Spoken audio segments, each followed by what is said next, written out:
ஐயப்ப பக்தர்கள் கருப்பு ஆடை அணிவது ஏன் தெரியுமா? ஒருமுறை சனி பகவான் ஐயப்ப பக்தர் ஒருவரை பிடிக்கிறதுக்காக போயிருக்கிறாரு.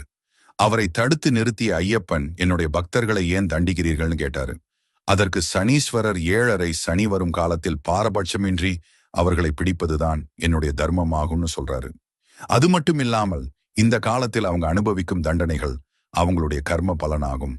அதற்கு ஐயப்பன், உங்களுடைய தண்டனைகளை என்கிட்ட சொல்லுங்க, என்னுடைய பக்தர்களுக்கு அதை நான் விரத முறையில் ஒரு மண்டல காலத்திற்கு மட்டுமே அனுபவிக்குமாறு வகுத்து வருகிறேன் அப்படின்னு சொல்றாரு. அதற்கு சனி பகவான், எப்படி இந்த தண்டனைகளை ஒரு மண்டல காலத்தில் மட்டுமே பிரித்து கொடுக்க முடியும் அப்படின்னு கேட்கிறார்.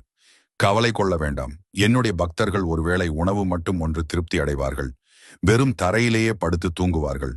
கடுமையான பிரம்மச்சரிய விரதத்தை மேற்கொண்டு தங்களுக்கு பிடித்த கருப்பு ஆடை அணிந்து காலையில் குளிர்ந்த நீரில் நீராடி காலணிகளின்றி காடு மலை தாண்டி என்னை பார்க்க வருவார்கள். அவர்களை உங்கள் பார்வையிலிருந்து விடுவித்து அவர்களுக்கு நீங்க மனமாற ஆசி வழங்க வேண்டும் அப்படின்னு கேட்கிறார் ஐயப்பன்.